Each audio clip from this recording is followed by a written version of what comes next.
You know, we've done fantastic things, and it all boils back down to how we communicate. It is the single most important ingredient to develop any relationship. Whether it's a marriage, whether it's a partnership, whether it's a friendship, it is your ability to communicate within that. And we're going to talk about self-communication because arguably that's the most important part. And in terms of communicating with confidence, if we don't address that, then we're not doing today a service. What I have found is that in some circles, we're almost reverting back to those chimpanzee talks. You know, and as much as technology is amazing, as much as it's changed our lives, arguably for the better, we are losing that art of communicating. You know, so you can have the heart-to-hearts, you can have the conscious conversations, you can speak to people, but what we tend to do now is maybe send a text message in chimpanzee speak. See you in 5. Watch Luke Lion. We're going back to those old primal ways that we've developed for thousands of years, which is crazy. You know, you see it in emails, particularly in the business world, this chimpanzee speak. It doesn't mean anything. It's just very primal. We're not sitting down and speaking with each other. We're losing that. So today's maybe just stepping back from that and tapping back into your ability to articulate your needs. We've all got it. We've all grown massively. We've all evolved massively and collectively over the past couple of thousand years. And it's just taking a step back from technology today and communicating. And what you'll know is that as you start to do that, you'll feel understood, you'll feel seen, you'll feel heard, and that will give you confidence in itself. So no text messages today, no voice notes, no emails, no Snapchats, no messengers, no WhatsApps, no ChatGPT, none of that. It's just good old-fashioned communication skills. And because of the likes of AI and communication and technology, it makes this even more important. Because we are yearning for it, we're yearning for connection, we're yearning for that deeper connection that you can only really get through communication. And it's not just the words we say, it's our body language, it's our ability to listen to somebody with empathy, it's all those things. That's all communication, and that's how important it is. So what I'm going to talk about is our inner communication. It's from NLP. It talks about our communication model within the mind. And I will have to start here, and we will revert back to this slide time and time again. I suppose it's the old Hermetic principle of everything, or the universe is mental. All is mind. It's this. This, if you understand this, if you understand the own software within your mind, for me, this is the epitome of self-awareness. This is why it's so important to detach from the hamster wheel, to maybe go and reflect. I always say the more reflective you are, the more effective you are. But within our mind is these filters. It's our perception. Within the mind is where you will tell yourself things such as, I can't stand up and speak. I couldn't do that. That's all in here. The problem with today's society is we're so fast-paced and we don't prioritize, becoming self-aware, is that we would rather clean the filters of our Hoover or our car than clean the filters of the mind. But it's imperative that we do so, because how you currently think doesn't define who you are. You can clean the filters and you can change the filters at any time, once you know how. And so we're going to discuss that. How do the filters work? We're taking in vast amounts of information all the time through the 5 senses. And we'll hear things, comparison is the thief of joy. And I agree to a certain extent if you're comparing yourself with somebody on social media. But we have always compared, and we always will. We do it unconsciously. It's called profiling. Very primal. It's seeing if you're safe. Is this person a threat? Is this person a danger? Is this person an ally? Will this person help me? Can I help them? So we're constantly comparing. And already you have made your mind up and you have compared me if this day is going to be beneficial or if it's going to be okay. Already you've made those comparisons. Already you've unconsciously decided how you want to respond to today. We do that very, very quickly. We do that without even realizing.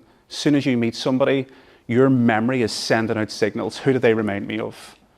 Checking the height, the weight, and the memory is thinking a person like that has hurt me before, a person like that has helped me before. We're making up those unconscious decisions at breakneck speed. And if you have been through different things, if you've went through maybe relationships within work or in the home and you haven't felt seen or you haven't felt as if you were allowed to communicate, then you may be telling yourself, I can't do this. I'm not good enough.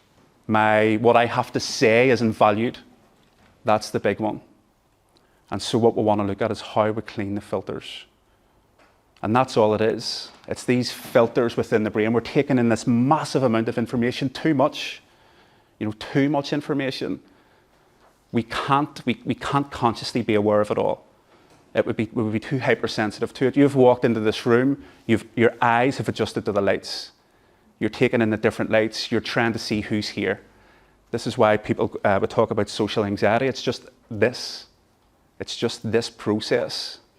And it becomes a wee bit overwhelming. You're looking around to see who's here. Do I know anyone?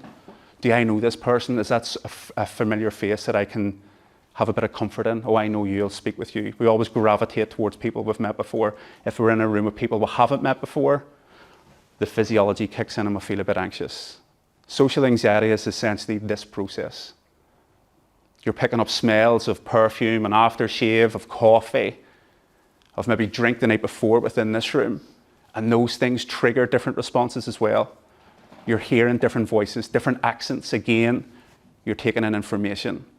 You're maybe tasting the coffee, water, whatever it may be, chewing gum. So it's information overload and we can't consciously be aware of it at all times. So what we do is this, we generalize it. We see what information, who's the familiar faces. We're trying to, at breakneck speed, determine if we're safe in the room or if it's going to be a threat in the room. We delete information that isn't relevant to us as we start to go through that. Right, okay, I don't need to take in this. I don't need to take in all the smells. And then we go into the meta programs. Once your nervous system realizes you're not under threat into this room, you go into different internal software. Talk about mindset, that's all mindset is. It's a set of internal filters, internal programs within the mind. And I always say, if you want to change or develop your mindset, you have to first be open-minded. None of this, we just don't develop. We'll have to reprogram. We'll have to take things out to put things back in. These meta programs, these underlying things, is things such as self-image, or attitude, or values, or beliefs. And they're almost, if you imagine, little machines that all this information's going through. You know, and your brain is testing it. Have I been here before? And if you haven't, if this is new, if the room is new, something simple as a new room, new people, we start to get anxious. And then with that anxiety, what we'll do is we will revert back to our comfort zone. So we'll maybe sit at the back of the room. When we run out to the toilet to get a breather. We'll maybe drink more water, more coffee than what we want to. Maybe walk out. People get social anxiety before they even come to events like this because this process is happening long before they get into the room. This process could be happening in a week up to an event where they're thinking through their own programs. Oh my God, I'm going to have to talk to other people. People's going to ask me what to do. I'm going to have to be myself. I'm going to have to be somebody else. And so that physiology gets too much for them to the point where they go, I'm not doing it. I can't go. I can't go. And if there's anyone in the room that would like to stand on stage, then this is something that will be prevalent to you. It's a process that you just have to take control of. There will always be nervousness when you're communicating. There will always be a wee bit of anxiety if you don't know that person. I know quite a few of you in the room, and if I was to sit down and speak with you, I would say we would have a good conversation. But if I don't know you and you don't know me, there's going to be that bit of awkwardness at the start where we're trying to figure out each other at an unconscious level. Do we have anything in common? That's all we're trying to do, because we don't like to feel vulnerable. And when to communicate with confidence, we need to kind of deconstruct that fear. And this is where it's really important to kind of know who you are and what you're about, to have a vision of who you want to be and where you're going forward. Because if you do want to stand on stage and speak, and that's in alignment with your goals and your own personal vision, then that fear and anxiety can be an indicator of growth. You can see it as an indicator of growth going forward, as opposed to something that controls you. And when you make peace with that fear and you learn to control it, then you can start to communicate better within any relationship. Now, let's take that down a level from public speaking. Say a relationship, a marriage, and you're thinking, I need to say something to my partner. I need to say that I'm stressed. I actually need to say, I need this person to know. This program then could look like, I don't want them to judge me. I don't want them to think I'm weak. I don't want to put my burdens on them. I don't want to give them my responsibility. I'm afraid of how they may react. I'm afraid they'll judge me. So we go through this all the time. And the best way to clean the filters is just to be aware of them. We can't talk about communicating with other people until we learn how to communicate with ourselves. So we've all these voices within our head. I used to say that and people thought you were mad, but we do. Dr. Joe Dispenza says thoughts are the language of the mind. It's how we speak to ourselves. Very, very powerful. And how we clean the filters is just to be aware of those thoughts, just to be aware of that internal language before you go in to communicate with anyone, whether it's a boss, whether it's a team, whether it's, a changing room for sports, a friendship, a relationship on stage. The voices within your head will start going. All they are thoughts. And it's just this process becoming noisy. That's all it is. It's just that process becoming noisy because you know that you're going to feel vulnerable. You know that growth is uncomfortable and you're going to feel a bit anxious. But if you can zoom out and have the awareness of that process, then what you can do is logically decipher it. Because the beautiful thing is, we're in control of this. Now, a lot of it's unconscious, a lot of it's our perception, a lot of it's formed through previous experiences. So, for example, if you put your hand up in school to ask a question and your teacher told you you were silly, you felt embarrassed, then that's going to be in there. If that's not dealt with, if that's not processed and integrated, that's still going to be imprinted in that software. So you may go to an event now and think, I'm not putting my hand up. I have this burning question, I want to know the answer, but I'm not putting my hand up in case I'm humiliated the same way I was in school. Now, you're not consciously thinking about that. This is happening at breakneck speed. If your parent told you, listen, sit down and shut up, again, you will be that person that doesn't like to speak up. It happens and it happens and it happens. It happens within relationships of all kinds, just because we're humans and at a level, we're very, very primal. But if you zoom out and have awareness of your internal communication models, you will be able to communicate with more confidence, because the only person that is telling you that you can't show up in a relationship or that you can't stand on stage or that your words don't matter or what you have to say isn't valued is you.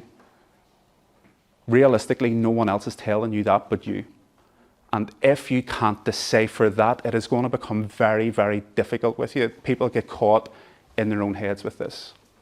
I'll tell you a quick story before we move on. I have been into personal development since probably early 20s through sport.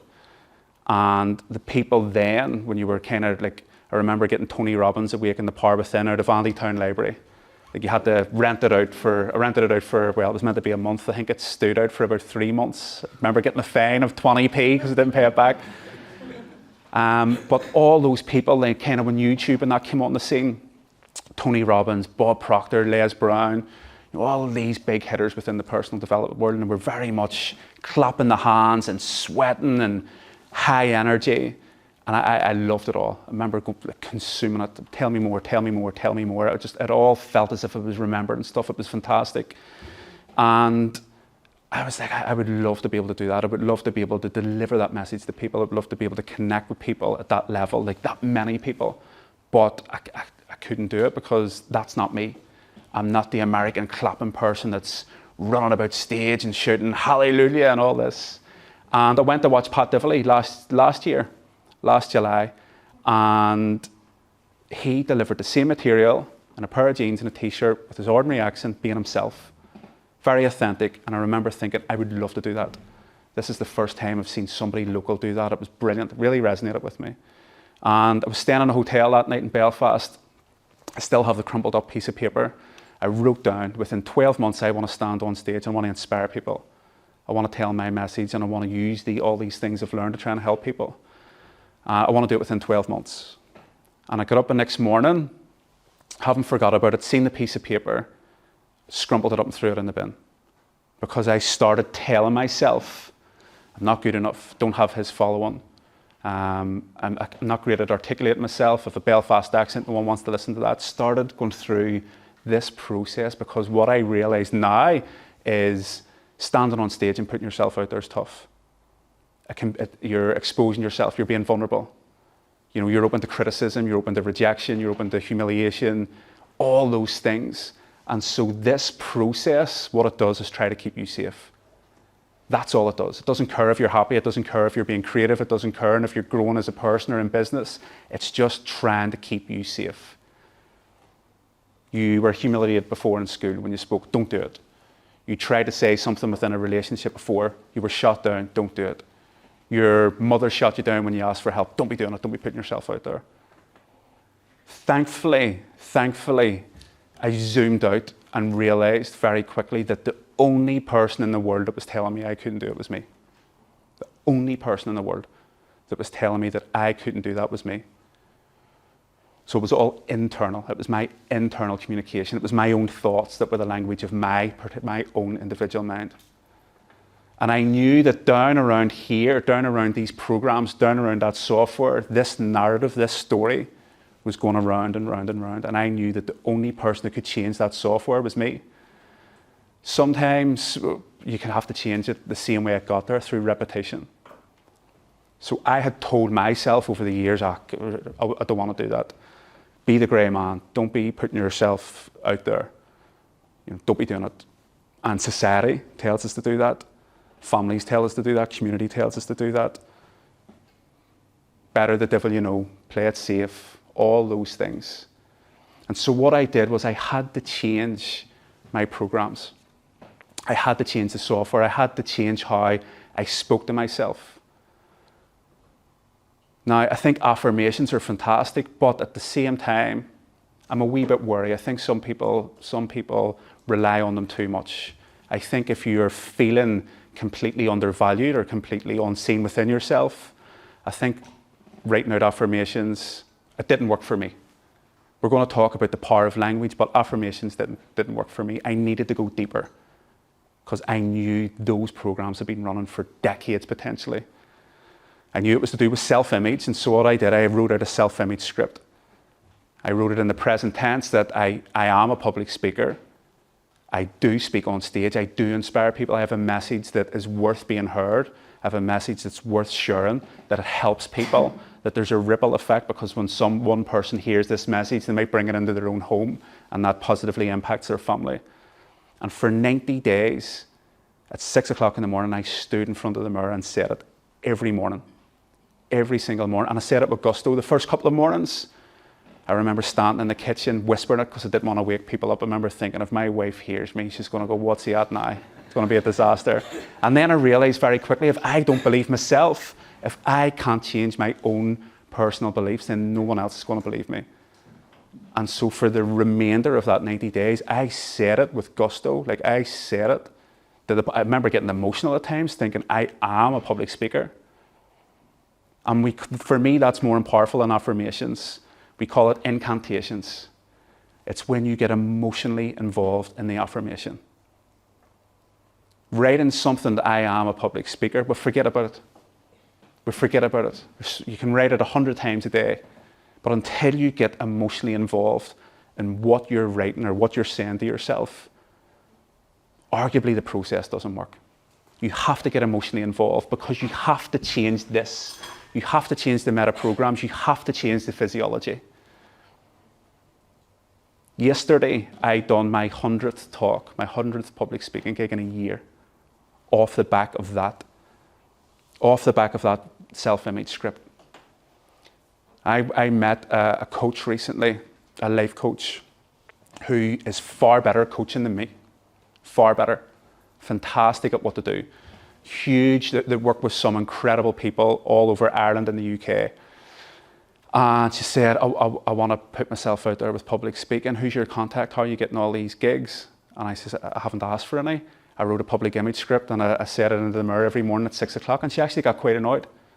She thought I was winding her up. She thought I was kind of hiding my information. And I said, on my children's lives, I haven't asked. I need to start asking. I need to start being more proactive. I need to start approaching bigger businesses. But at the minute, it's just all coming in because I wrote a self-image script and I said it every morning at 6 o'clock. And they got annoyed. They still think I'm leaving something from them. But it was this.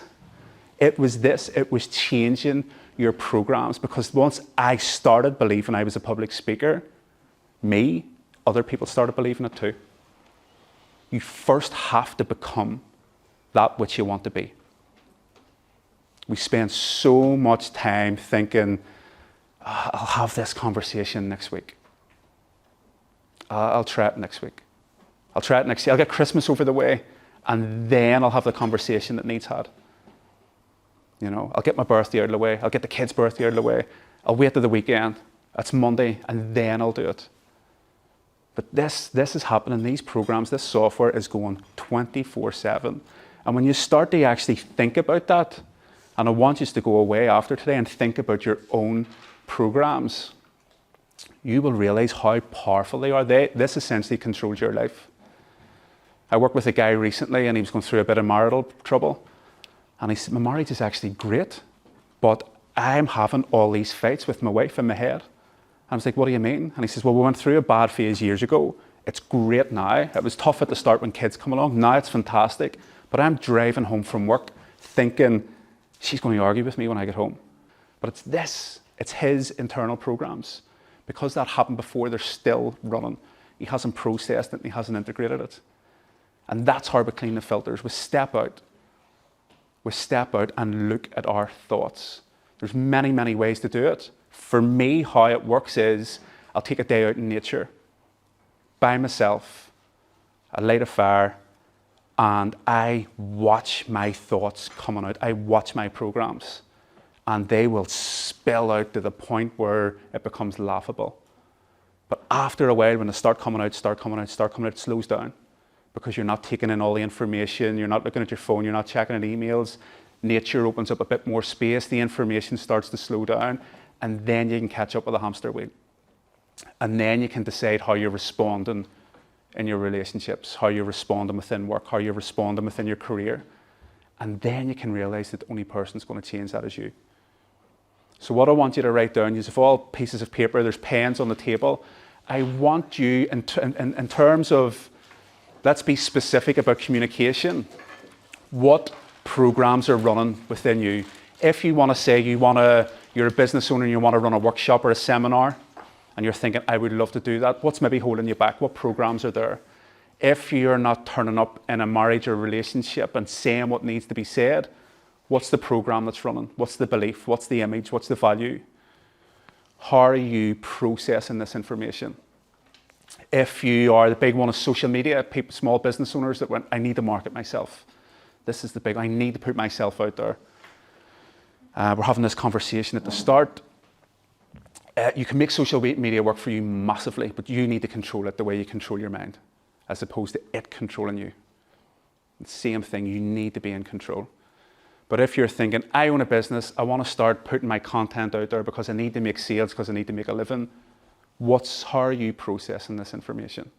Because as you upgrade your software, as you upgrade your ability to communicate, you will upgrade your sales, you will upgrade your relationships, you will upgrade friendships, you will upgrade opportunities, you will upgrade potential, you will upgrade all that. So what is the processes?